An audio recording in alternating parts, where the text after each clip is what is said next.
looking forward to jumping back in here. I hate the fact that people had to miss out on the show for a week. They're probably climbing the walls. Oh my gosh, I have no idea what they're doing. Yeah.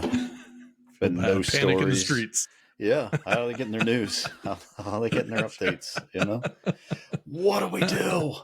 Yeah, this is panic. It's pandemonium out here. Almost tried to start a coup in Russia. That's what they did. That's right. Had to do something to kill time. Yeah. And then they realized we were coming back and be like, never mind. Never mind. Yeah, it's okay. It's okay. We're good. We're Stand good. down, Yevgeny. It's okay. Show's back. The show is back. Yeah. Yeah. Man, we got a lot of good stories. Man. Too many. Again, we always have this issue. We're not going to get through most of them, probably. The world is giving us, it's a cornucopia of stories on a weekly basis, and we do not have the time to get through all of them. So never. Yeah. But I'm glad to be back. I was at the beach. I still have my sunglasses on, apparently. Not overly noticeable and not as bad as it was like 48 hours ago, at least. So we need makeup people, you know? Yeah, exactly. Trust me. I've, need some serious hydration going on this, on my face right now. Skin's just gonna be falling off of me during this. I got leprosy. Oh my gosh. Whoa. All right. Bro, breaking news. What do you got? Former NFL quarterback Ryan Mallett dead after drowning in Florida. Yes, I sent this out a little bit ago. Wow. We are going to talk about this in just a second because this is a very interesting story, horrible story, and something I want to talk about. So you know what? I'm going to play us in. Let's get to it because I want to start with that first. So all right, here we go. T-minus 10, 9, 8, 7, 6, 5, 4, 3, 2, 1, 0, and liftoff.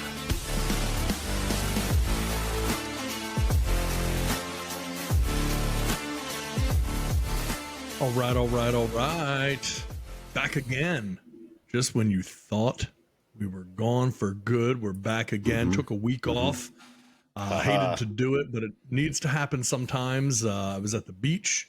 Now I'm back, and we are going to be better than ever. So, look, this is an interesting story, man. We just touched on this right before we started. This is breaking news that has happened I don't know when exactly it happened, but former NFL and University of Arkansas quarterback Ryan Mallett reportedly died in a drowning incident, 35 years old.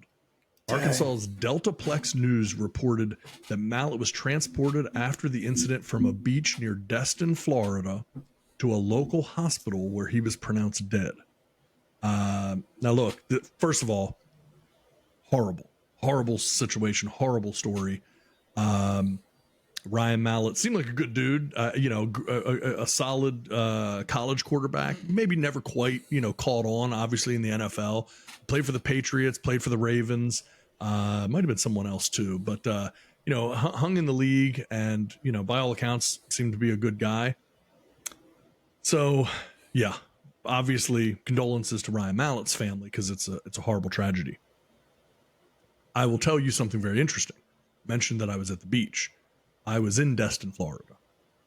And through this last week or so that I was in Destin, multiple times they closed the water down and they made everybody get out because there were really strong rip tides and currents and things like that going on. And they were having double red flags, making sure, hey, you could sit on the beach if you wanted to, but you can't go in the water. And so I'm in the water. I don't remember which day it was, so I won't try to claim it, but I think it was Wednesday. Anyway, I'm out there, and lifeguards come by. They're telling everybody to get out of the water. I walk over, ask the guy what's going on. He says, "We just had a drowning up the beach." And I was like, "Really?" And he said, "Yeah." And I guess they had I think 4 drownings in like a 3-day period or something like that. Like it was bad. Now again, I was out there. I just wherever, maybe it was just the location of the beach that I was personally at. I wasn't really experiencing that. It was choppy because there were some thunderstorms and stuff at times. So the water was choppy. But I guess it really just depended on where you were. But apparently one of those people was actually Ryan Mallett, who was up the beach from where I was. And yeah, so this news is breaking at the time that we are recording this. This just happened. So yeah, pretty crazy situation. That is awful. No, I mean, I don't know. You think he'd be a really good swimmer and everything else, but who knows? Maybe he really wasn't. Yeah. I don't know. But that's just awful, man. 3rd round draft pick of the New England Patriots back in 2011. So yeah, 35. Golly, man, that's just awful. No, we almost had Peyton Hillis almost died. Yeah, that's right. Man, I don't know, why is the water trying to take these people out? What is happening? We have the which we're going to touch on. We had the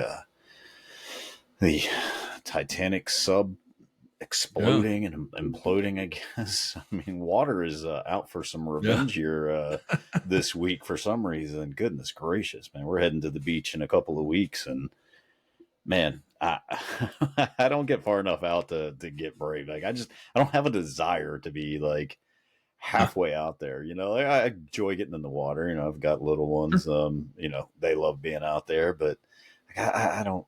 I don't need to see what's beyond out there. I know what it is. It's more water. So, right. Yeah, that's it. Yeah, man, terrible situation. And yeah, the water's no joke.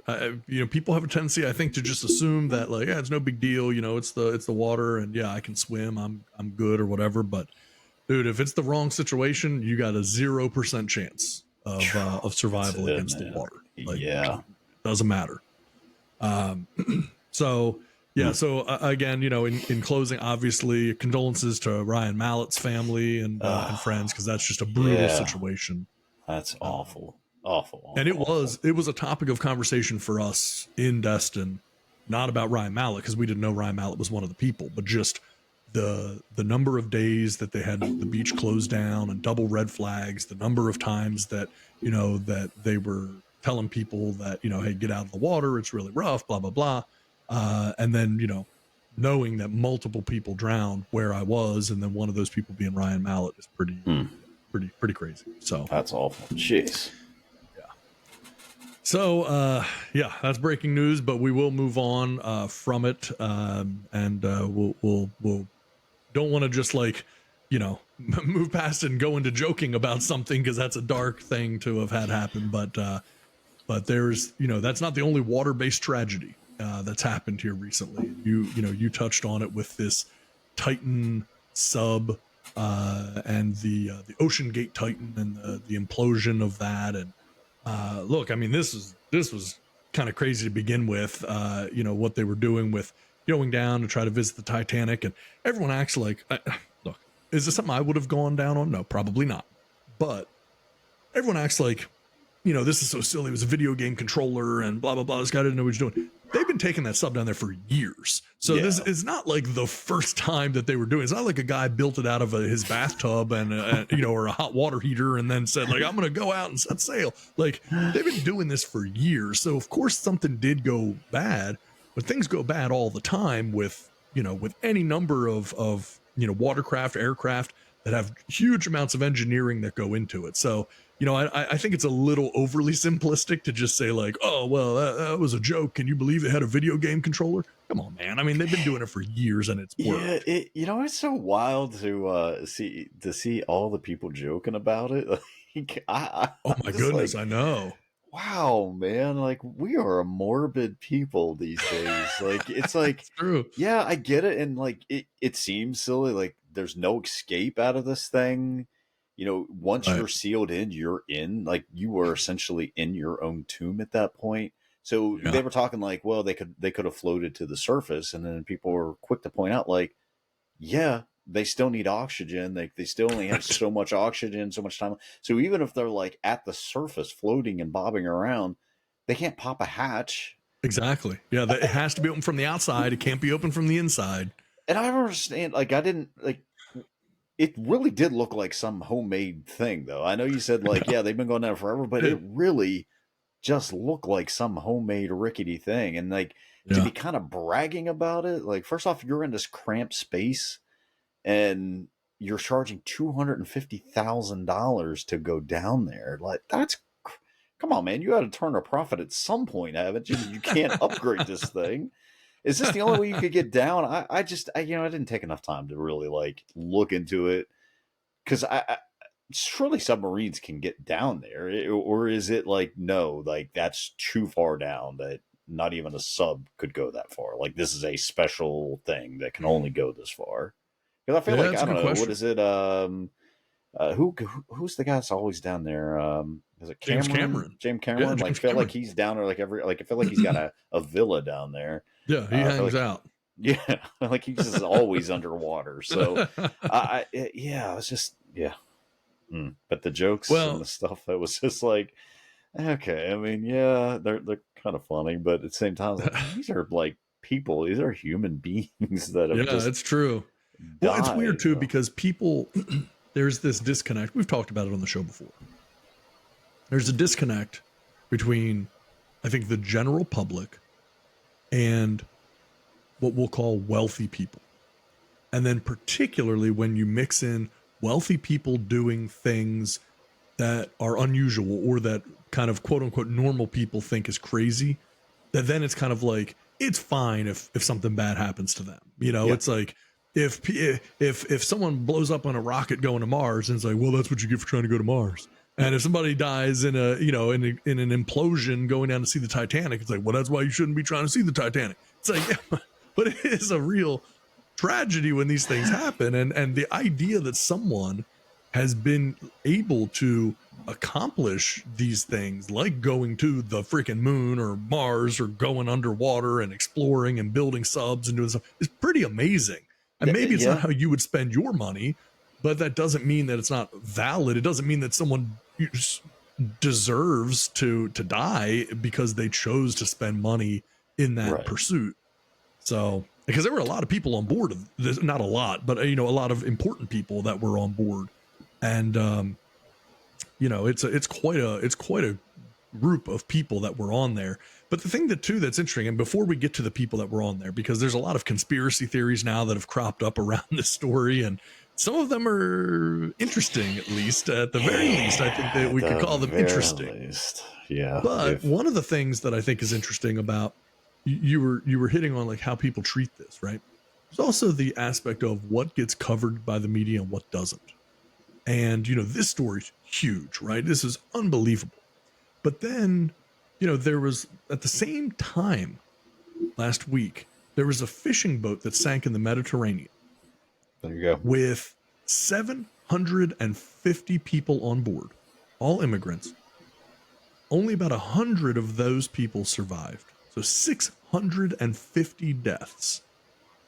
And you couldn't find hardly anything about that story, because everything is about the Ocean Gate submarine implosion, or the search for it before we even knew about the implosion. And meanwhile, that's for 5 people? And here's hundreds and hundreds of people that die, not worth mentioning. And it's just interesting, like, what is it that makes the media pick up on certain things and run with it? And, it's just, it's kind of a fascinating thing. Yeah. Is people, immigrants drowning in water just like old news to everybody now? It's like, well, that's what happens, and this is just like, I mean, maybe it's just the absurdness of all of it, but I don't know. Like with the whole Ocean Gate thing, like just the absurdity of spending that kind of money to go down. I mean, I don't know. I guess if I had unlimited money, I suppose maybe I'd want to see the Titanic, but maybe I don't know. I mean, what are you really seeing? I'm sure like barnacles and everything else is like all over this. Like I don't, you're not going to see the old lady, throwing her locket over into the water or anything. Like, you're not going to find that down there. Like, it's not something that's going to happen. But I don't know. Maybe it's just the absurdity of it. Like, that's the only thing I can think of. It's weird. You're right. Like, why were we so concerned about this? Like, maybe because like it's something it's tragic. It's tragedy that's unfolding instead of already happened, And so it's like the race is on, like those kids was that like a soccer team that somehow got stuck in a cave? I don't even know how they Oh yeah, got there. yeah. Remember, Musk was gonna like Uh-huh. build something similar to this thing to take Yeah, down yeah, there, and then yeah. something happened. He called someone a pedophile or something. It was yeah, it got real weird real quick. Yeah. But then you had the but yeah, Chilean miners that were stuck yeah. a few years ago. I mean, these things, certain things do take on, I guess it's, bigger yeah. stories, Yeah. I guess it's maybe just the tragedy unfolding. Will they? Won't they? It can be where 600 people died drowning. Well, it already happened, so there's not much of a Right. ongoing story there. So besides families, lives torn apart, but Yeah, sure. Yeah. but other There's than just that. Yeah. there's just Yeah. that. But other than that, yeah. Well, it's been an interesting run here with this whole, Ocean Gate thing. And then with all of these Ocean Gate Titan submarine implosion issues and the stories and everything else start to crop up conspiracy theories, as I mentioned, and some of those conspiracy theories become rather interesting. And sometimes you hear about these things and they're kind of fringe stories, right? Some nut job on the internet somewhere is saying something, some crazy idea. And some of them are about the people that are on board or were on board the sub. I guess they're still on board, but the sub. And then, some of them are about the timing of the story and the whys that, in terms of how it was handled. And so I know you had, if I remember correctly, and if you have it in front of you, you had some stuff that about like the people that were on board, and some conspiracies about that. Do you have that in front of you? Well, yeah, Shahzada Dawood. So he's part of the, now someone called him the vice chairman. I think he's just part of the whole World Economic Forum. Okay. So, when you get into that whole WEF thing, people are talking about some house cleaning going on. And there was a comedian, and I probably mentioned this before, who was, talking about conspiracy theorists. And, he was like, yeah, of course, they're conspiracy theorists. But, like, you're really positive the government's batting 1,000 here? Like, none of these stories are true. And it just, this age of internet and just having everything at your hands, like you can immediately start Googling these people and start looking them up. They do this, they do that. Today, I don't know if you saw the whole thing with all these flights being canceled, blamed it on weather, and people were looking and like, no, there's absolutely no weather going on. But there was this one plane that was flying from Russia that looked like it was landing in Washington, D.C. I don't know if it ever landed, but, they started, now there was like a tower control fire somewhere, and there was, weather, and now they were boarding the planes and then unboarding the planes, and the stuff just kind of like, maybe the government is batting 1,000, but I don't personally believe so. Been a heck of a run over a good length period of time now. And so you got to wonder, like, yeah, man, like, how easy would it be to sabotage this? When you tell me the Mr. Suleiman Mr. Shahzad has never mentioned anything to anybody that, hey, I'm going to go on Ocean Gate. Like, it's not something he's kept a secret. I'm sure he's told everybody that, hey, this is what I'm doing. Big deal. If I'm spending $250,000 on a house, I'm going to be telling everybody, let alone $250,000. Yeah, on a day trip to see the Titanic. So, man, I don't know. You have to wonder. You just have to wonder. And the timing of the whole thing and you're probably going to get into it a little bit, but just the timing of what went down during this whole process, man, I don't know. Well, that's all I got to say. I don't know. To quote Michael Scott, the timing was nothing short of predominant. And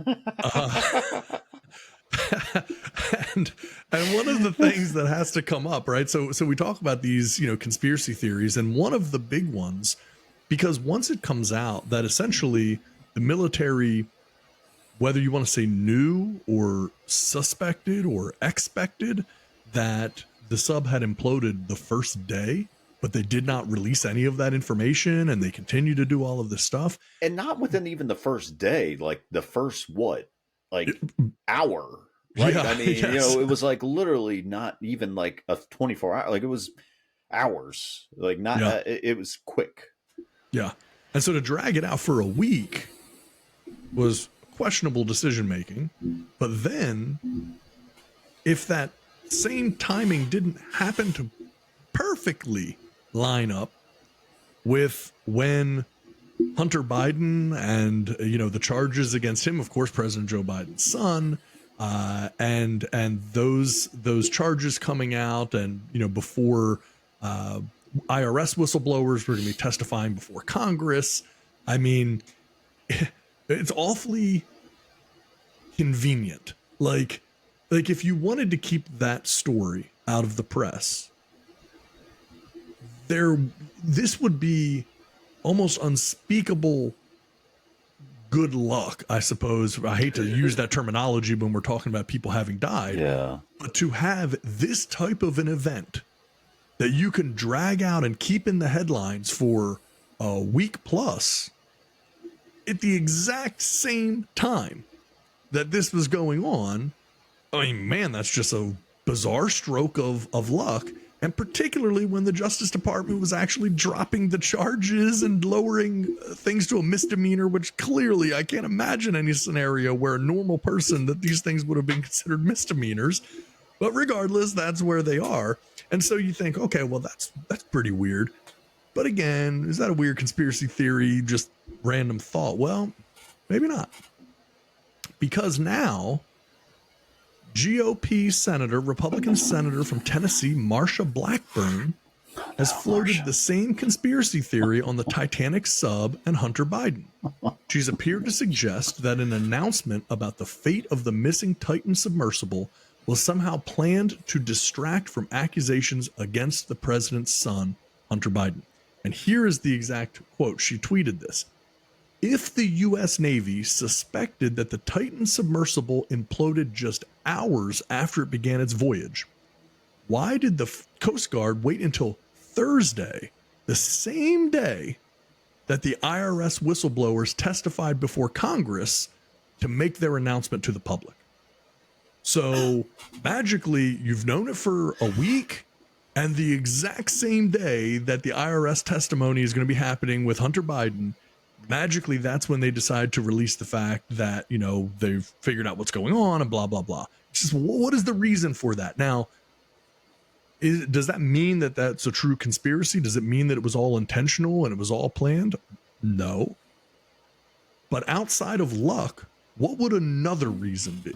What would another reason be to have waited to talk about it until that exact moment in time? It's almost like you wouldn't have wanted to talk about it that day, because it would seem so obviously like you were setting it up for that, to take advantage of it. Even if you hadn't planned it, people would be like, okay, we clearly can't talk about this now because everyone's going to think that we were doing this just to try to cover up this story. But that's what seems to be happening. And now again, people are saying, well, it's just Republicans trying to take advantage and attack Democrats. That may be. But it is there. Like, all of those things do line up, and they need some type of an explanation, don't they? Or maybe they don't. Do they not? What do you think? I mean, I think it's just like stuff that happens is just blatant right in front of our eyes anymore. Like, I just, and I don't even think that that's even like Republican or Democrat. It's both. Like, everything just happens right now in front of you, and then it's just like you said, it's just almost like, wait a second. Like, and I don't know if it's just like people are just like, oh, well, this is just way too much of a coincidence. Like, it's too much of a coincidence to actually be true. Like, I don't know if that's like how they want to play this. Right. I don't know. That's crazy though, that a sitting senator would suggest such a thing. I mean, that's a hefty accusation to place forward. I mean, you're talking about So I mean, she's not really saying, "Hey, the government killed these people," but she's saying, but then again, they took advantage of that. Yeah, they took advantage of it, and they knew the thing had exploded. So is it really all just great timing at that point? Like what awful timing for some people and great timing for other people? I don't know, man. Like I say, I will. I guess one day we'll know, but I mean, it, it's nuts. I mean, like you said, how many voyages has this thing done? And it just, I think it's been going there since 2018 or something like that. I mean, and it just so happens that those are the people on board, and that's the timing of it. And I'm not saying that. Yeah, I'm not saying that it is that this happened, like the implosion happened. Like, let's just assume that the implosion of the Ocean Gate sub, let's assume that was just a horrible accident.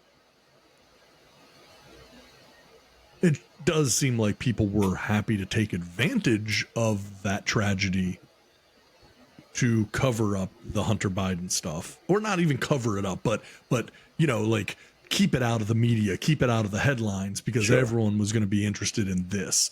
And then you drag out the fact that, oh no, we knew a week ago that this thing had imploded and there was no one there. Like there was no chance of survival or saving anyone. We knew that the whole time. You wait until it's all over to actually do it. So, I don't know.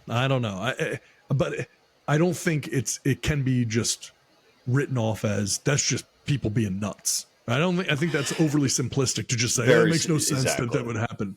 Come on, man. Like common sense. If you knew nothing about this, you have to at least just look at it on its face and say, that's awfully coincidental, really great timing for the government and the president when this has been a major scandal looming over his presidency. I mean, you can't, like, there's no getting around that. And not for nothing, but because of the fact that they reduced these charges to almost nothing, just misdemeanor charges, which everyone thinks is kind of crazy to have had happen, it keeps that out of the public eye. So it's not just the fact that this testimony was going on and these charges. It's also about the fact that the charges were being reduced to next to nothing. And I don't know. It just seems crazy. So yeah, somebody really benefited from some timing and some horrible events. If it was just dumb luck. And maybe it was. And you took advantage of it. Could be. I can promise you though, the first time we found out about this, the whole Ocean Gate thing, that there were people on Twitter and other places who were already saying this thing's already exploded. Like this is an implosion. Yep. And people kind of wrote them off and like, you're cold, you're this, you're that. And that's really what happened. I mean, so I think a lot of people knew ahead of time, like, yeah, this thing is gone. Why are they dragging this out? Why are they wasting, resources and money? I don't know, man. I do not know. I don't know. But you can't call people just crazy and nuts and, just right-wing conspiracy. Like, come on. Like, just, this is what I don't understand either about, again, maybe this is probably mostly my fault, I suppose, but the whole Hunter Biden laptop thing, I don't understand, like, how this is not just massive mega. What am I missing? Are we just saying, like, the people that aren't saying anything about it and just, hey, Joe had nothing to do with any of this and Joe didn't know anything. Like, are we just assuming that it was all made up? Like, this is the the Steele dossier all over again. Like, this is just now the dossier. Like, are we just going to expect this every 4 years with a new president, that there's going to be some major scandal and we're pretty much all just going to ignore everything? I mean, it sure seems that way, doesn't it? I mean, look, we're not going to get it, like, go all the way down, this rabbit hole tonight because we can't, right? There's too many things to get to, but I don't think it can be, ignored, the fact that, you had Hunter Biden literally sending stuff to, like, Chinese government officials saying, hey, I'm sitting here with the big man, my father, and wanting to know where that $5 million deposit, when's that coming in? We still haven't seen that. And he's very interested and we want to help you guys out, but we need to be able to get this taken. And then 48 hours later, there was $5.1 million deposited in the account. I mean, come on, man. And we're just kind of like, nah, I guess that's just, I mean, that's cost of doing business. That's how it works. That's, you know, business. This that's is business, crazy. Yeah. You know, I did see, I don't know if you saw the whole White House, the press briefing. It seemed like there was plenty of people now starting now. And again, here we go. Whole new conspiracy theory that people were now starting to ask, what's her name? Jean Pierre, whatever her name is. They were getting now to ask her, questions about this. Okay. Well, have you talked to him? What did he know? What didn't he know? So it's kind of like, now it's like, oh yeah, Joe's done. They've used him up. Now somebody else, he's gonna not run in 2024. He's gonna, someone else is gonna come in. Whoever that is. But yeah, that's what they now are saying. So yeah, makes sense. I don't know who. Someone's gonna step up. I mean, and this is, it's all fascinating. And it's all fascinating how this stuff happens and everyone just sits by and you get inundated with it enough that you become desensitized to it. So what would have been an insane scandal years ago. I mean, think about Watergate, think about Nixon, right? Now, I mean, I don't even know that would make the news cycle for 24 hours and then it would just move past it. I mean, now you literally have relatives of sitting presidents dealing with government officials from other countries, not ally countries, by the way, and exchanging money and taking that money to give an audience to the vice president at the time, president, whatever. And that's just kind of like, oh, well, that's okay. I mean, it's just, it's crazy to believe that's where things are. Absolutely. Anyway, enough about that. Let's cleanse the palate from that, man. We got to move on. So, I'll tell you, I saw something recently and a lot of people for years have kind of compared this sports team to the Titanic. And I'm talking about the Charlotte Hornets. They have been a pretty terrible team for forever. And a lot of people may have known. So Michael Jordan owns the Charlotte Hornets. When he bought them, they were the Charlotte Bobcats. But when we grew up, they were the Charlotte Hornets. I was a Charlotte Hornets fan with Larry Johnson and Alonzo Mourning. And, I had man, I had my Alonzo Mourning poster on my wall. I had my Charlotte Hornets starter jacket, man. I was a puff jacket. That's right, man. Yeah. Wore proudly. But here's the thing, man. Michael Jordan owns the Charlotte Hornets and he is now selling it for, what did we see? $3 billion. Yeah. It wasn't even, I don't know how he got that money. I don't know how it became that much because it didn't even, it was supposed to be, I thought it was supposed to be like 1.7, I think. Yeah. Something like that. We talked about it on a previous episode of this show. Yeah. About like the current valuation of that team when there were some rumors that he might sell it. And it was kind of like, oh, well, okay. I mean, there you go. What a great deal. He spent 200. I have the numbers. I'll pull it up and say, I think it was 280 million or something like that he spent on and he's going to sell it for 1.5 or 1.8 billion. I mean, that's amazing. No, that is not what happened. He's selling this thing for $3 billion. This is almost $1.5 billion more than the current valuation of the team. I don't know how you managed to get that, but then I'm doing a little research on this because I knew we'd be talking about it. And I found this thing, and I'm going to give this guy a lot of credit because he's really putting out some good stuff. This is Joe Pompliano. Follow him on Twitter. I don't usually give shout outs to people like that, but you can follow him at Joe Pompliano on Twitter. And he really does some interesting breakdowns of sports and numbers and financials and stuff to make maybe boring subjects kind of interesting. He's done a pretty good job at this. And I thought this was worth at least a little bit of conversation because the backstory of how Michael Jordan bought the Charlotte Hornets and then how he has been able to turn around and get what he's gotten out of it is incredible.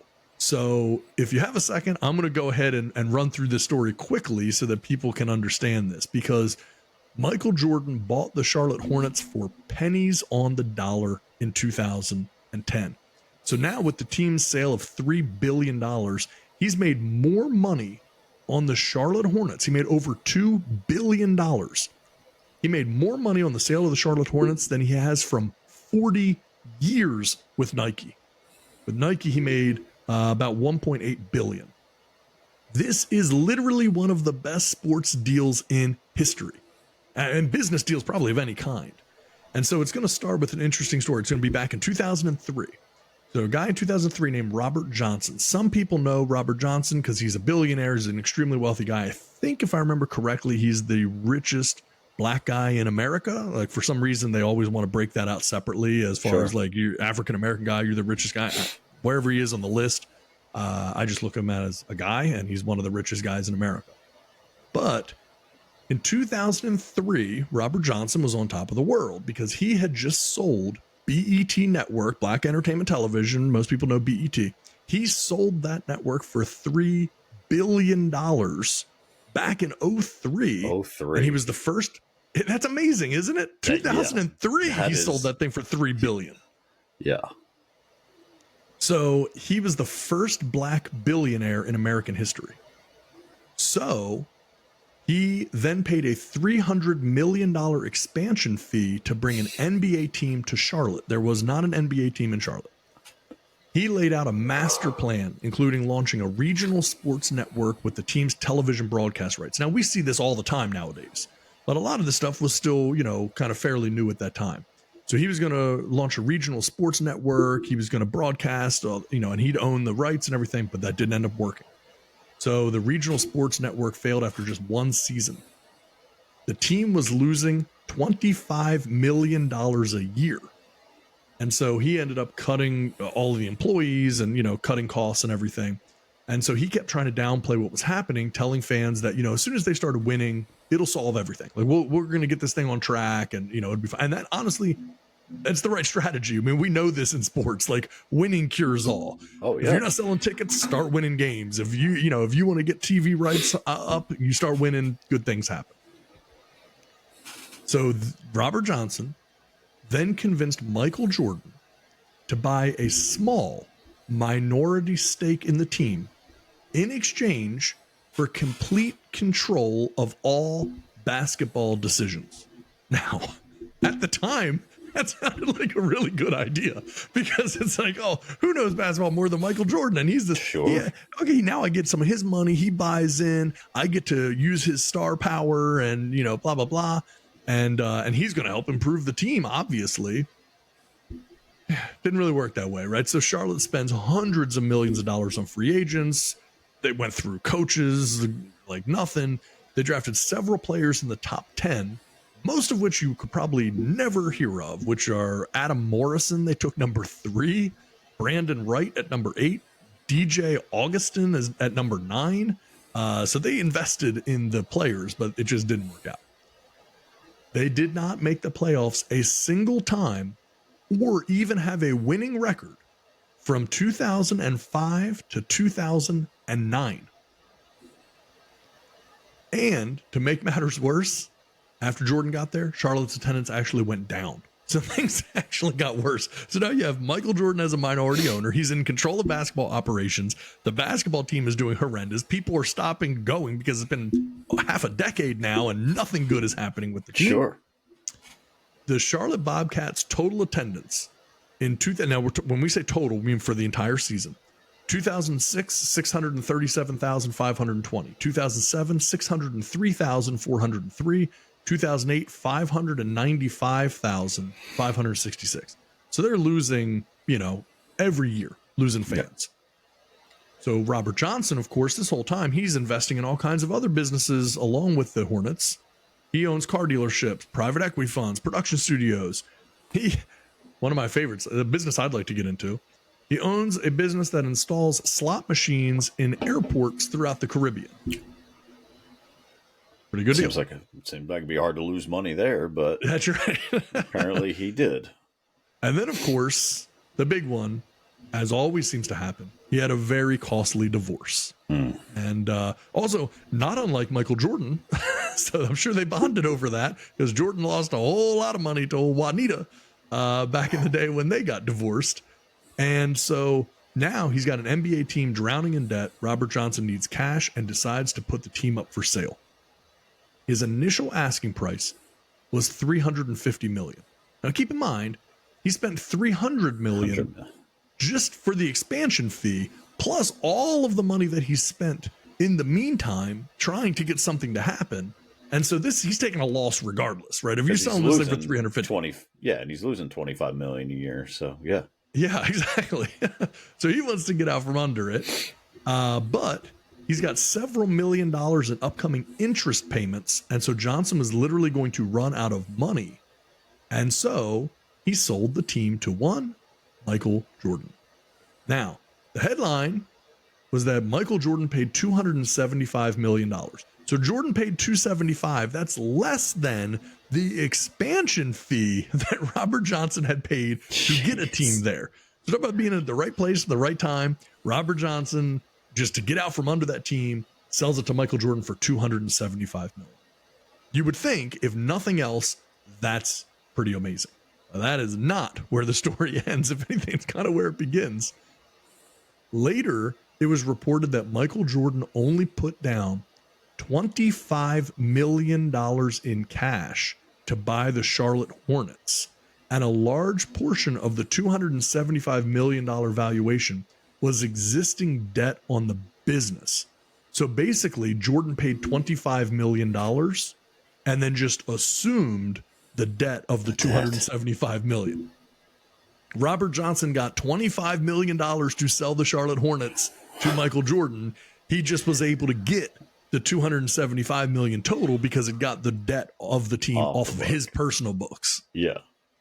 So now you have Jordan out of pocket $25 million. Now, did it go well after that? Not at all. No, it was terrible. If you look ahead, the Charlotte Hornets under Michael Jordan never won a playoff series, never finished better than 6th place in the East, and they had the 5th worst winning percentage in the NBA. However, again, talking about being in the right place at the right time, we talk on this show a lot about TV rights, media rights, how they continue to go up for TV and all the things. This money becomes bigger and bigger. So Michael Jordan still is a huge winner because now he's able to sell the team for $3 billion. Now, he sold 20% of the team in 2020. At the time, he got a valuation, 2020, so only a couple years ago, of $1.5 billion. 9 months ago, Forbes valued the Charlotte Hornets at $1.77 billion. Yeah. 9 months ago, That's Michael Jordan sold the team for $3 billion. Exactly. That's exactly what we were going off. We were going off of the Forbes list and saying, okay, when he sells it, he'll probably get about $1.8 billion, something like that. That was 9 months ago. He got $3 billion. He got 70% more than what the value of the team was 9 months ago. So overall, he got an 11x revenue multiple. It's the 7th most expensive sale in sports history. And so whatever people think about Michael Jordan as an owner of the team, it literally means nothing because this is a guy who put out $25 million out of pocket. He's now selling the team for $3 billion. Jeez. And he's personally going to make more than $2 billion on the deal. So insane. Again, before we go into this any further, I just want to, again, give some credit to Joe Pompliano for breaking this down because I am pulling that right from him. We had talked about it on this show previously, but not with that level of depth. So shout out to Joe for that. We'll have to have him on the show sometime. But now, is that nuts or what, man? That's nuts. Now, have you heard the reason Jordan is the new conspiracy theory as to why Jordan is selling? Do tell. Do tell. This dude has got himself in some more gambling debts and he needed the cash.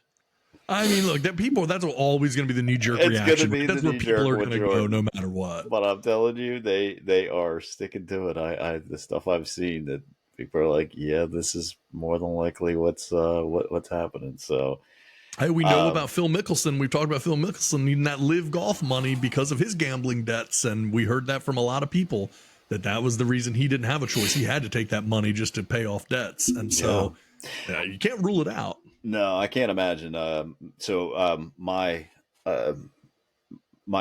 tent guy here, local, who I take all my cars to get work done, he actually does a ton of stuff in South Florida during the wintertime.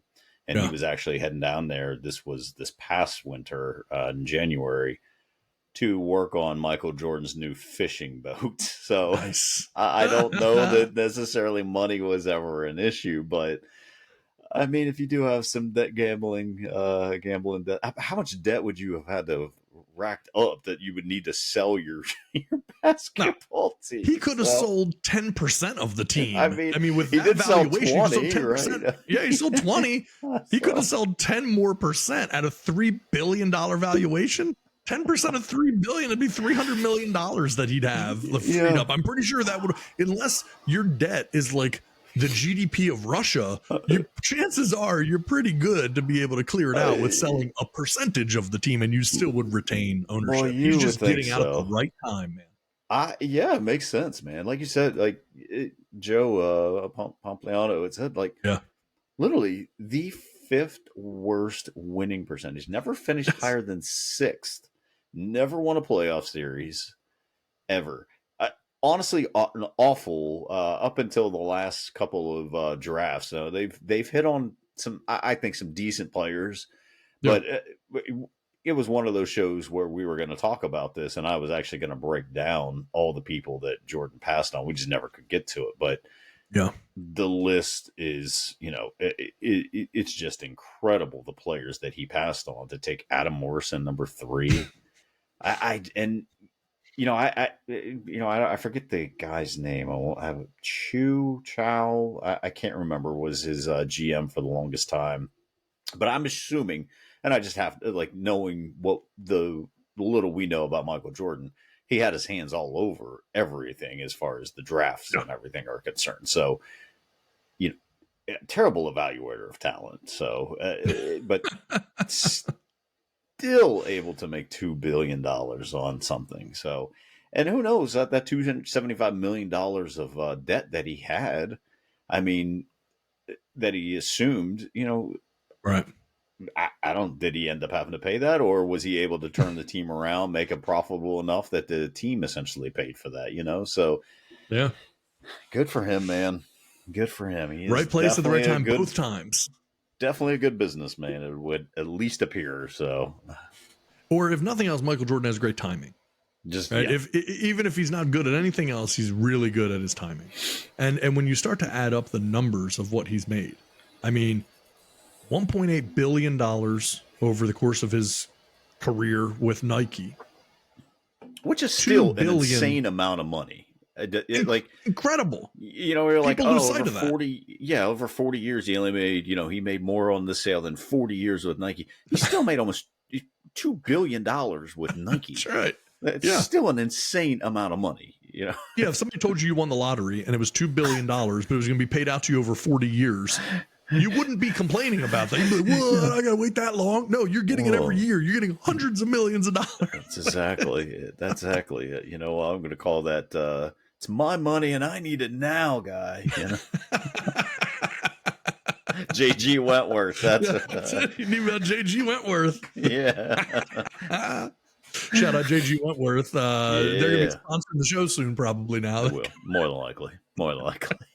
I'm guessing a lot of our listeners could use their services. A lot of our listeners probably sitting around infirmed in some way, and they need that settlement money. They need that money now.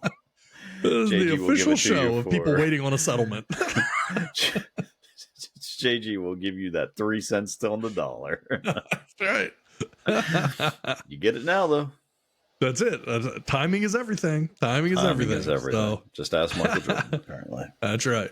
So congrats there to Michael Jordan and smart business. And looking at sports and business, we saw the story. We talked about this a while back. And then here recently, I saw, again, I'm going to quote our guy again here, Joe Pompliano, again, had a story about this. He breaks this down, and it was something we had talked about. So I feel like it's worth talking about. This is a fascinating idea for a business. And there is a company called Big League Advantage. The company was founded in 2016 by a guy named Michael Schwimmer. And he was a former minor league baseball player. And this is their business model. They provide athletes with an upfront cash payment in exchange for a percentage of their future earnings. So what they do is they've got 40 employees total. They use proprietary predictive analytics models to find inefficiencies in the market. What that means is they think that someone is better than what the rankings might suggest for that player. And then they'll commit to an investment. So they raised $26 million in funding for their first round. They invested that across 77 different players in 2016 and 17. So it was a few years ago. So to give you an idea of what a typical deal might look like, they'll give the athlete $350,000 in cash, right? We're making up numbers. And they may get 8% of that athlete's future earnings. Now, this isn't a loan, to be clear. It's not a loan. If that athlete never becomes good or never makes that money, they make nothing. They're taking all the risk here. So they may find a college player or a guy in the minor leagues, and they're looking at the stats and they go, I bet this guy's going to be good. We need to get in early. So they'll say, hey, man, you're in the minor leagues. You're not making much money. We'll give you, like the numbers we just quoted, right? We'll give you $350,000, but we want 8% of all future earnings. Guy says, yeah, okay, cool. Boom. Sign it. They pay him $350,000. Now they're hoping that he's going to go on into the major leagues, become a really good player, earn a big contract and everything else. If he doesn't, though, he doesn't owe them any money. He owes them nothing. If he does, and he signs for, I don't know, $500 million like a Fernando Tatis Jr., then magically that 8% that he owes is going to be a very sizable number in comparison to that $350,000 investment. So 80% of their investments never even make it to the major leagues. So they focus solely on landing the biggest payoff. I just mentioned Fernando Tatis Jr. Mm-hmm. They signed a deal with him in 2017. He reportedly agreed to pay back approximately 8% of his future earnings in exchange for 7 figures in cash. So presumably at least $1 million in cash. He spent the money. Now, this is the idea. This is what players should be doing in this type of a situation. So credit to Fernando Tatis Jr. Fernando Tatis Jr. takes that money and he spends it on what? He doesn't blow it. He doesn't go to Vegas. He doesn't travel. He spends it on a personal trainer, better food, better apartment, nutritionist, all this stuff. Then 4 years later, he signs a $340 million deal with the San Diego Padres. And that 8% means that Fernando Tatis Jr. now had to pay them $27.2 million on their 300 and I think it was, well, no, I'm sorry, on the million or so that they gave him. We just know 7 figures. 7 figures. So a million or so, they get 27 million back. That one deal alone will pay back the entire fund of the 77 players they've invested in. Now they have 76 more players. Anything that they make on any of them, that's just gravy, man. Like that's just even better for them. So they say that they have had agreements, this BLA, I'm calling them the BLA because it's called Big League Advantage, the company.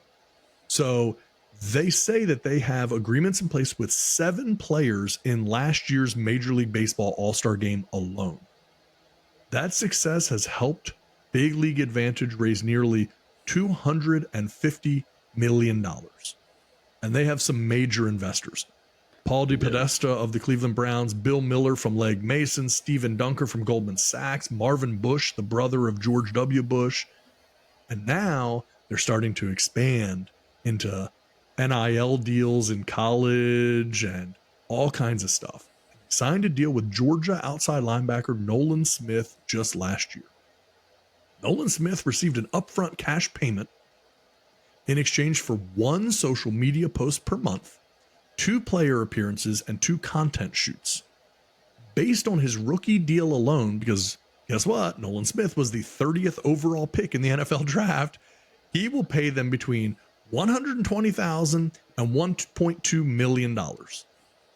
And it's a big win. Now, people are trying to speak out about this and say like, oh, they're taking advantage of players. Do you see any way that players are being taken advantage of in this situation? No. And it's, it's Scott Boras who's coming out and saying, and Scott Boras of all people, talking about taking advantage of people. Come on, man. Like, yeah. He's just mad because he didn't think of it first. That's exactly right. He'd been all over it. No, I mean, and they, from what I was reading, a little bit more that I was reading into it, is they choose like the amount. So you want $50,000. Okay, well, that's, we'll give you $50,000 up front. That's, whatever, 1%, and they can go up to like 8%, so they choose the amount. Like you said, it seems to have worked out really well for Fernando Tatis, outside of his, accidental drug use, performance enhancings, that he's accidentally ingested. I hate to see bad things happen to good people. Yeah. But I mean, it worked out. Now, if he didn't have that, would he not have been as good? I don't know. I mean, that's a good question. There's a ton of people that didn't take those types of deals, but some of those guys come from more wealthier families, and they are higher draft picks, so they do get more of a signing bonus up front. But some of these guys, I think I'd read one guy had tried to sue him, and then ended up like dropping the suit and having to issue a public apology, because I'm sure like it's ironclad, right? I mean, it's like, no, we're not taking advantage of you. We're telling you, you don't have to pay this back. If you don't become good, you don't owe us anything. We're taking a chance on you. We're investing in you now. And I don't know, I guess who takes that money? What is the reasoning or purpose of taking the money? I guess for Fernando, it was to get a better trainer, invest in himself, right? Invest in yourself. What are the other people doing with the money? Is it just, hey, I need this money up front, and then, but they're not just hitting Latin American people. They have a ton of American clients. So it's not like you can just say, oh, well, they're just taking advantage of, Latin Americans and, throwing them $100,000 or $150,000 because, that money over there would last them, almost a lifetime. And so now they're going to be good, and you're taking advantage of them because they need that money up front. So, but no, I mean, a lot of their clients are not from, other countries. A lot of them are here in the United States. So, yeah, I guess that speaks a lot to that there would be a need for this. I mean, that speaks to a lot as far as like Major League Baseball, especially not taking care of its minor league players. Now, I know, I don't know, they got some new stipulations that came in this year where they were getting a little bit more money and things like that, but these guys were making like $12,000 a year to play baseball, living off of that, having to buy and pay, they're shacking up like 3 or 4 into a hotel room, so I'm sure they're not getting good rest, good sleep, and they're not training well and eating well, they're dollar menus. They don't have nutritionists and everything else. Right. So, man, such a smart idea. And the fact that they, say, hey, look, 70% we lose on. It's just no matter, you've hit on Tatis and now he's paying you $27 million, it's like, I mean, even if you missed on 70% of them, you've made money just on the one guy. So great. There's so much money in these big player contracts. The big players make so much money that there's so much opportunity. And the players too, like you mentioned, the one that sued him, right? So we can say, I mean, that was a Major League Baseball catcher, Francisco Maya. He sued them in 2018. He claimed that they took advantage of his financial illiteracy and desperation. Now, he wanted the cash to fund medical treatment for his mother in the Dominican. He signed a deal at 20 years old that exchanged 10% of his future baseball earnings for $360,000 in cash. He sued them, but then later dropped the case and issued an apology. Now, here's the thing. Francisco Maya, at 20 years old, had his mother in desperate need of medical, surgery, and medical work. There was no way that they could have afforded that. So this $360,000 given to him by BLA, Big League Advantage, was literally a godsend for him. So the issue becomes, well, when he is successful and he actually has to pay them back more money, then it's a problem. But if he hadn't been successful, that would have been like just an angel reaching down and giving you $360,000 to pay for your mother's medical treatments. So like how is that a bad thing, right? And then you don't think you should have had to pay them back a lot of money when you made the deal? It's like, come on, man. There's no illiteracy because if you had not made the major leagues, or you never made much money, or you hadn't been successful, they wouldn't have gone after you to say, oh, wait a minute, you owe us because we think you could have been big. They took the risk. You took the money. The risk paid off. But it took years before that risk would have paid off for them, So I mean, they're fronting the money for you. And look, at the end of the day, you're right. You bring up a really good point. Would Fernando Tatis Jr. have been as good without $1 million+ to spend on his personal trainer and his nutritionist and, all of these types of things? Obviously, we don't know that. But if I'm him and I say, okay, being able to make those investments got me a $350 million contract, and now I got to pay $27 million of it back to them, that's a pretty good deal, right? I mean, it's $27 million is an awful lot to have to pay for nutritionists and trainers and everything else, right? So if you look at it like that, but if somebody came to you and said, hey man, I believe in you and you don't even need to worry about paying me back unless you ever make it big. That's all I'm going to ask. And then then you can pay me back. That's pretty daggone fair, so that's it. So it's not like, and it's a fascinating business model. Yeah. And it's not like it's predatory lending or something, they're not charging, it's not like Francisco Maya was charged, 18% interest on that $360,000 gift. Cause it's not even a loan, interest at all. Really. I mean, was, here it is. Tax free, you would assume. It's here's $360,000. If you decide tomorrow that you don't want to play football and you want to go back to your home, your hometown and just live off of that, then you can certainly do that. There's no other stipulation. So no, it's not taking advantage of financial literacy. But I mean, what are you illiterate about at that point? Like, what is it that you needed understand? Money? They gave you some. Yeah, like I don't. Like you didn't know, you hoped, but you didn't know you were going to get some major contract or become a major league great. Because if you did, then bet on yourself. Then I mean, that's pretty much what this turns out to be. You know, it's like no, I don't need it. I'm going to make it on my own. I'll make it on myself. Make it without this. I don't need it. So this model wouldn't be needed if it wasn't.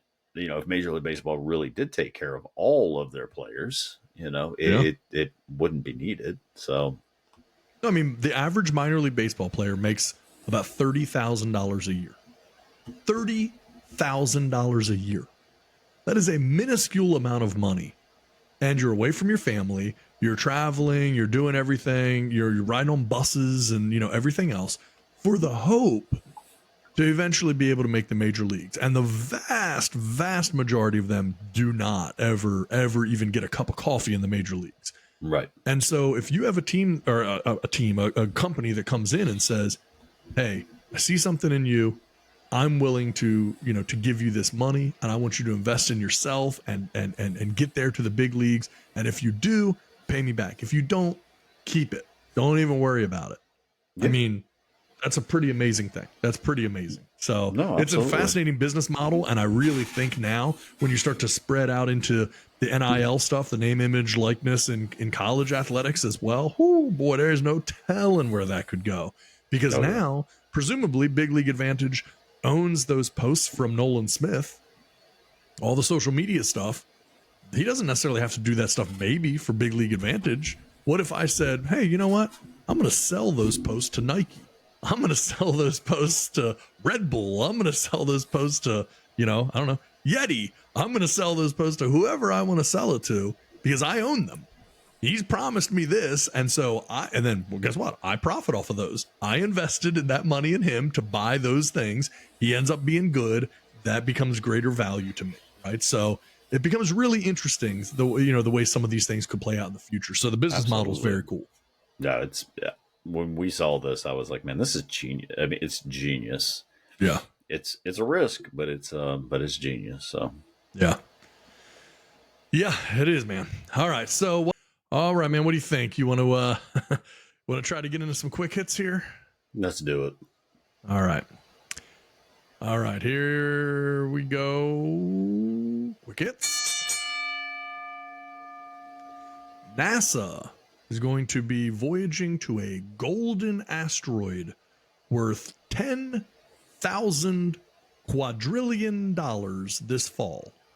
Not a joke, not a mispronunciation or a misstatement. Scientists hope studying the rare asteroid will provide new insights into our own planet. They have set a new date for this highly anticipated space mission to a massive metal-rich asteroid. They were going to be going in August of 2022, but since it's a 280 million mile voyage, they want to make sure they get it right, and they had to have some delays and everything else. And so they're going to be going to this asteroid called Psyche that's named for the Greek goddess of the soul. This asteroid was first discovered in 1852. It considered an ultra valuable asteroid. It appears to be made largely of iron, nickel, gold, and other rare metals. Measures 140 miles wide, shaped somewhat like a potato. This, if I'm not mistaken, was basically the plot of the movie Armageddon. Sounds like it, yeah. It's You're gonna loosely paid. Yeah, you're sending like oil miners up there at the last minute, ragtag group of guys to go up there and try to get this extremely valuable asteroid. They say that Psyche could be worth 10,000 quadrillion. To give you an idea, 10,000 quadrillion is more than the entire economy of our entire planet. Okay. So it's a there you have decent it. amount of money then. Yeah. So if you're the guy who has the asteroid Psyche crash into your backyard, well, I guess you'd be dead because it's a couple miles wide. But outside of that, if that happens to crash near you, break a piece off of it at least, because it's worth 10,000 quadrillion dollars. It's worth more than the entire global economy combined. So what's in it? Do we know? Like, I mean, is there gold in this thing, or just what I read to you already, which was let me find it again here because it's a bunch of things. It's iron, nickel, gold, and other rare metals. and they know this how? That's the real question.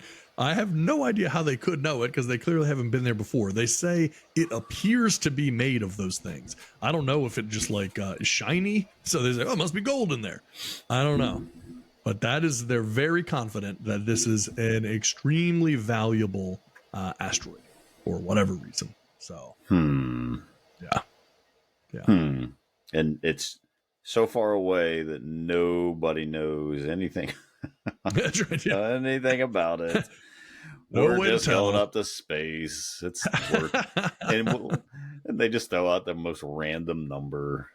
Yeah, $10,000 quadrillion doesn't even seem like it's a real number.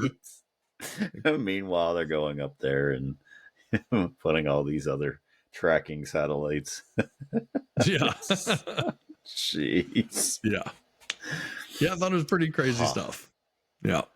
How long does it take to get 280 million miles somewhere? Oh, it's a trip. It's a haul. There's no getting around that. I'm not sure exactly. So this thing's going to how go long. up there and extract this stuff? Are we trying to mine it? They're just studying it, apparently. We just want to study it. So yeah, supposedly. all right, Yeah. cool. Yeah, so their thing is that for whatever reason, and I don't know why specifically you would need to do this, because again, we've known about this thing since 1852. And they say that scientists believe that Psyche, this asteroid, could be the exposed metallic core of a planetesimal or newly forming planet that lost its rocky outer layers due to violent collisions during our solar system's early formation. This the Psyche mission would be NASA's first ever visit to a world rich in metal rather than rock or ice. The spacecraft is expected to reach asteroid in August of 2029 and orbit it for 26 months. They think that they hope that studying Psyche could offer new insight into the interior of our own planet, because we cannot see or measure Earth's core directly. So the hope is, looking at this, which is essentially what they think is the core of another planet that fell apart, would help them learn about our core. Which means if they find out that our core is made of gold and valuable metals, they're going to find a way to crack Earth in half. Like, It's going to happen. But it's going to happen. Yeah. Good run, Earth. We Appreciate you. We're just going to take a little bit, okay? Yeah. Yeah, we've taken everything on the surface already, so. Yeah. All right. So let's shut that down, because I've got a really good one here that I want to talk about. All right. Let me just jump into it here. Quick hits.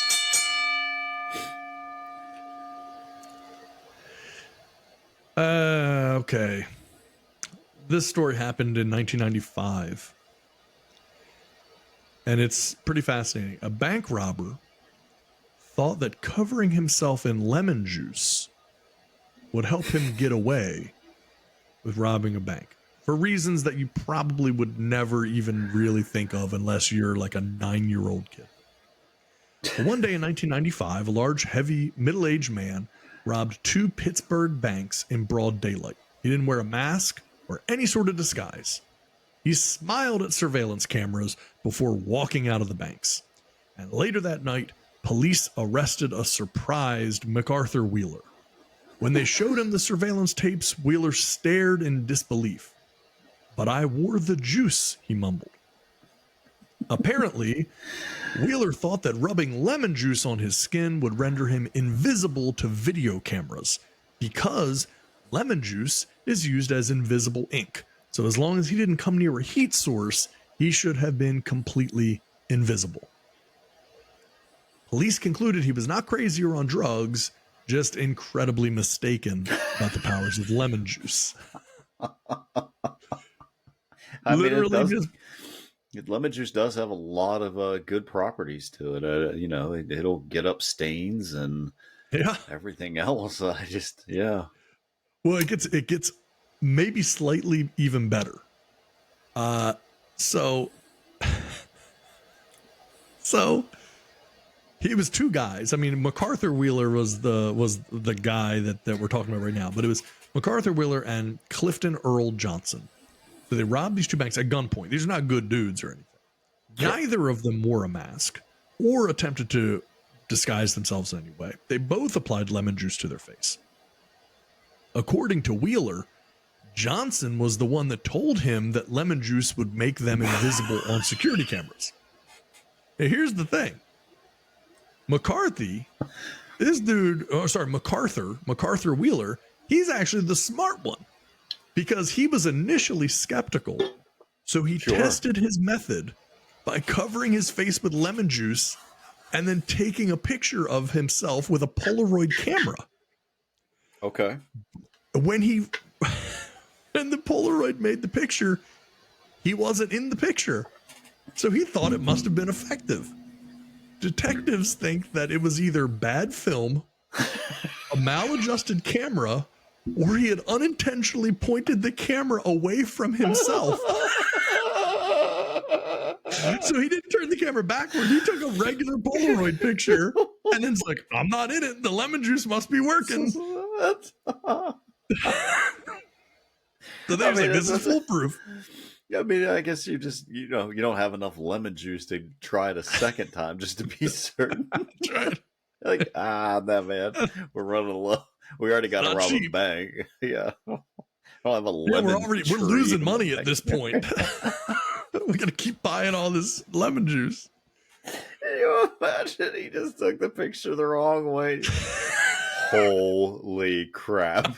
You can't even see me in that. I am completely invisible. Meanwhile, everybody else can see him and can identify it. So doesn't make you invisible like to humans. It's funny. So I'm telling my wife about this story, and she's like, well, what about the gun? What about like everything else? Like, did he just like, he walked in thinking like he had it on his face? Like it was just a headless body that walked in with a gun robbing a bank? If you couldn't see him at all, how could you walk out with the money? Like, how was this? Like, it's just a bizarrely thought out thing. Yeah, like even if the cameras were to pick you up, I mean, he didn't think it made him invisible to people, did he? Right, exactly. I mean, like, as long as he stayed away from heat, I guess he thought like no one's going to see me. But if no one's going to see you, how do they know you're robbing them? The bank. So he didn't think through. He thought he was invisible. He didn't think through what that meant or how anyone would respond or react to that. When he took that picture and he didn't show up, that he had to be like, holy crap, you are onto something here, man. Yeah. How did no one ever think of this? We're human invisible ink. Lemon juice makes me invisible. But there's nothing wrong with them. They were just uninformed. Yeah, oh my gosh, that's awesome. I mean, the cops had to be like, how'd you find me? They were like, I use lemon juice. And I had to be like, what? What does that have to do with anything?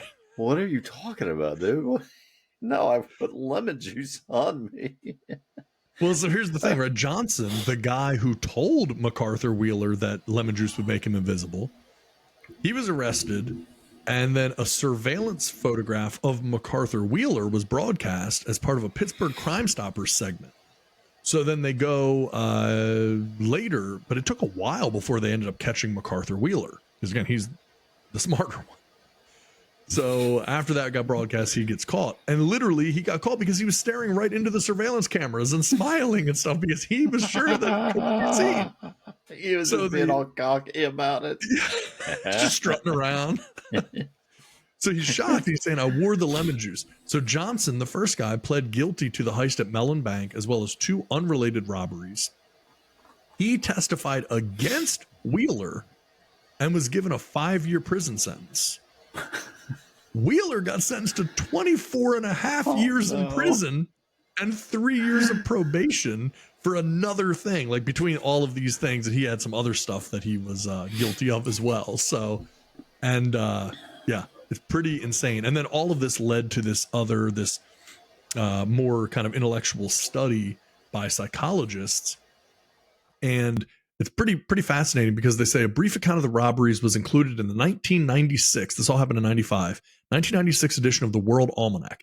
David Dunning, a professor of social psychology at Cornell University, discovered the story and subsequently a longer article about the case in the Pittsburgh Post-Gazette newspaper. He came to believe that if, quote, Wheeler was too stupid to be a bank robber, perhaps he was also too stupid to know that he was too stupid to be a bank robber. And that means his stupidity protected him from an awareness of his own stupidity. He then partnered with his graduate student, Justin Kruger, and organized a research program to determine whether someone's perceived competence could be measured against their actual competence. They authored in the 1999 paper, Unskilled and Unaware of It, How Difficulties in Recognizing One Own's Incompetence leads to inflated self-assessments, in which they found that When people are incompetent in the strategies they adopt to achieve success and satisfaction, they suffer a dual burden. Not only do they reach erroneous conclusions and make unfortunate choices, but their incompetence robs them of the ability to realize it. Instead, like Mr. Wheeler, they're left with the mistaken impression they're doing just fine. In sociological circles, it's now become known as the Dunning-Kruger effect.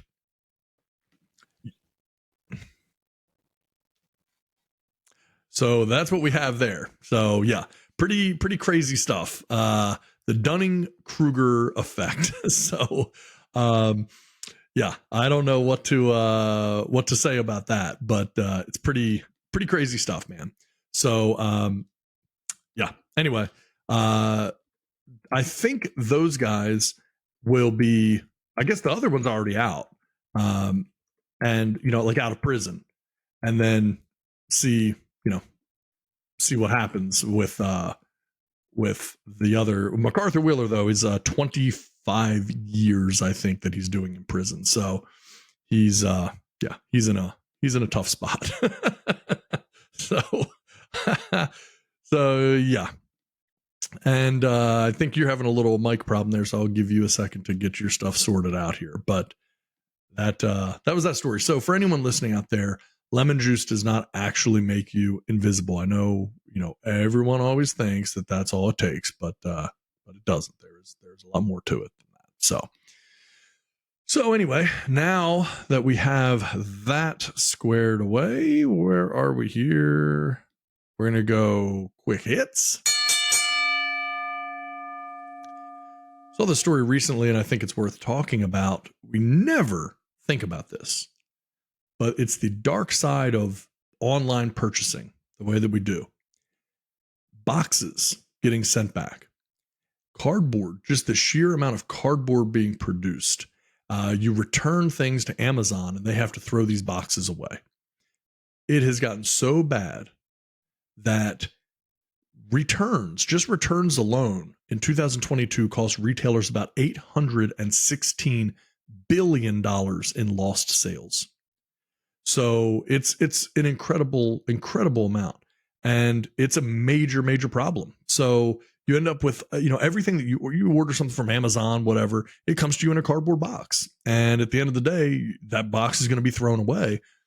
But all of the returns, the things that people get, and they go, oh, it's the wrong size, it's the wrong thing, it's not what I wanted, whatever the case may be, and that stuff has to get shipped back. It's gotten to be such a problem that it's hard to even kind of wrap your head around everything that's going on with it. So these Amazon, returns and the money that's going back is just an $816 billion a year problem. And so I see you back on here now. I think we got you squared away, correct? Yeah, sounds good. Can you hear me? Okay. Yep. So I'm just talking here about the Amazon story and these boxes being returned from online purchases and everything else. And man, it is just a staggering, just returns alone, what that looks like. So the return process for online shopping, including transportation and packaging, generated about 24 million metric tons of carbon dioxide emissions in 2022. And so now everyone's trying to figure out what can we do about the returns, and what can we do about, the packaging and the emissions and, all of the different things that go into this. It's just, it's insane stuff. So, yeah, it's, I'm pretty sure my wife was responsible for $814 billion of those returns. I've never seen a woman buy stuff and then get it and send it right back. See, if I buy stuff, I do not return it. I don't return anything. If it's the wrong size, if I buy a pair of shorts, can't even get it up over my knees, I'm just like, well, whatever. I never will get around to doing it. No, she's on these like forums that talk about all these sales that are coming up on Amazon and all these good deals, and then she gets in and be like, why don't I look like the 6'4" model in this? Like, what were you expecting on this one? Not a miracle worker. Like you are a beautiful woman, but this is meant for someone that is, about a foot taller than you.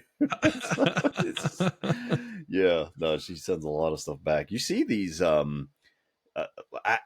pallets, people that would just buy these, because apparently you can just Mm-hmm. buy these. Now, I don't know if Amazon is just like wraps them up and sets them out for people to buy, or how people get a hold of these Amazon return pallets, and it will Yeah. literally bring it to you on just a huge pallet, and Crazy. it could have anything in it. You know, it could have It's all random stuff, right? yeah, it could have an Xbox in it. It could just have expired food in it. It's just the most random thing. And then they have these like Amazon return stores now, where they're just these huge boxes of stuff that you can go into and look through and get stuff. So got to be a way for them to make some sort of money. But yeah, I mean, their return process is just so simple. And then you probably mentioned it, but they all go to UPS, you know, and the post office now has a contract with them that they'll return it and take it. And yeah, I sometimes when I've bought some stuff that's come like broken or whatever, and they'll just be like, yeah, we don't even want it back. We'll just send you another one. You know, it really depends on what it is. You know, they'll just say, it's easier just to ship out another one. So yeah, that's crazy. And you just think of the manpower that you got to have to pick that up, take it, sort it. Someone's got to look through it. Is it broken? Does someone just not want it?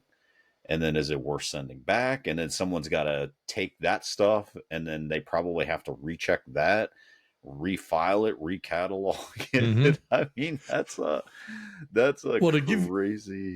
crazy process you got to go through for an $8 dress or summer dress that you got to return.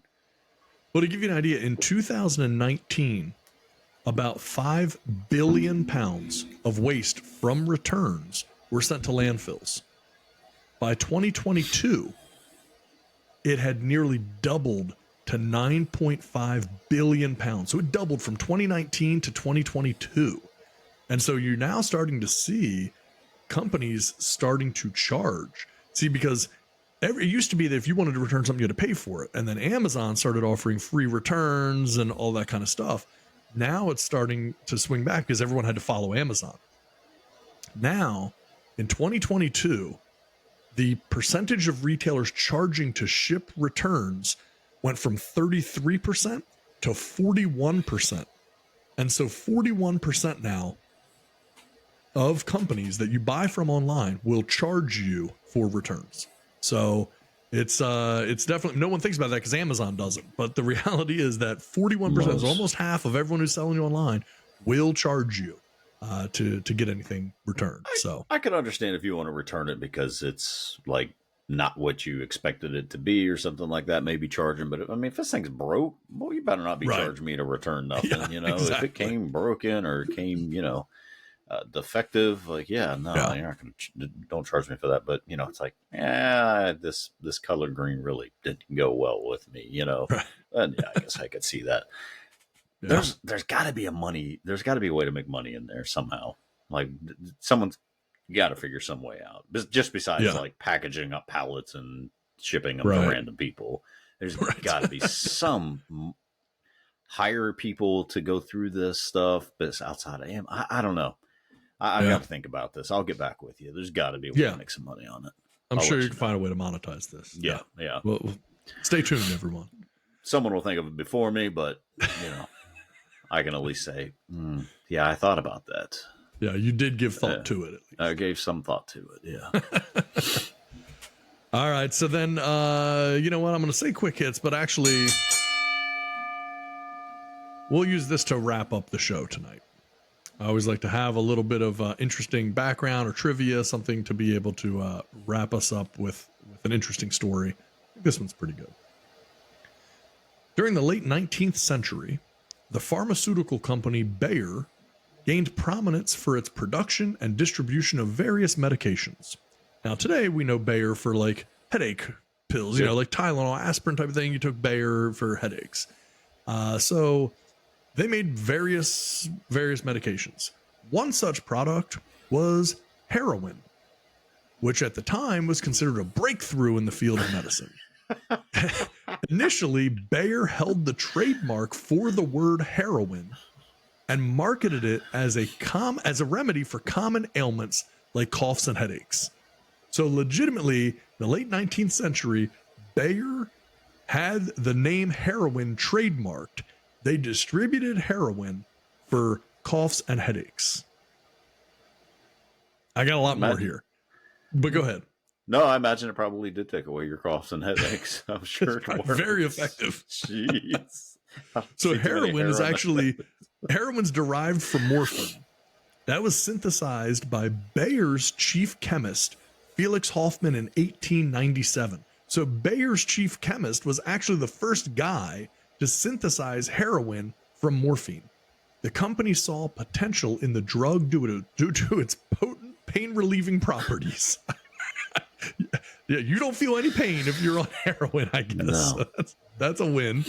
As a result, Bayer introduced heroin as an over-the-counter medication widely available for purchase without a prescription. You could just go in and buy heroin from your local pharmacy. The marketing campaign for Bayer's heroin emphasized its effectiveness as a cough suppressant, particularly for children. It was positioned as a safer alternative to traditional cough remedies such as codeine-based preparations. The company touted the drug's ability to alleviate coughing and soothe headaches, presenting it as a versatile solution for common respiratory and pain-related issues. So you don't want those kids having to take codeine. Give them heroin instead. That's the better solution there. Think of the children. Yeah. So during this period, the potential risks and addictive nature of heroin were not yet fully understood or acknowledged. Consequently, the public and medical professionals had limited awareness of the dangers associated with its use. As a result, heroin gained widespread acceptance and popularity as a household remedy. I bet it did. People loved it. It wasn't until the early 20th century that the harmful effects and addictive nature of heroin became more widely recognized. As scientific understanding advanced, the medical community and regulatory authorities began to realize the detrimental consequences of its unrestricted availability. Subsequently, heroin was classified as a controlled substance, leading to stricter regulations and eventually its removal from the market as an over-the-counter medication. The case of Bayer's involvement in the marketing and distribution of heroin as a cough and headache remedy serves as an historical reminder of the evolving understanding of drugs and their effects. It highlights the importance of scientific research, regulatory oversight, and responsible pharmaceutical practices in ensuring public health and safety. And I have, let's see if I can bring this up here. I literally have a picture here of what a vial of heroin looks like from the Bayer company. Yeah. There it is. There's your heroin. There it is. Look at that. Yeah. So they would quite literally make things of heroin that you could just take to stop coughing, particularly stop kids from coughing. Sure. And yeah. So moving or talking, completing sentences. Yeah. So there you go. So little something interesting there to end the show tonight with. So anyway, that about wraps it up. Anything for you? No, I was just wondering when Bayer maybe dropped the trademark on heroin, the word heroin. Yeah, I mean, maybe they should have kept it. I mean, there's still money to be made in. I mean, there is. So yeah. All the drug dealers got to pay Bayer. That's right.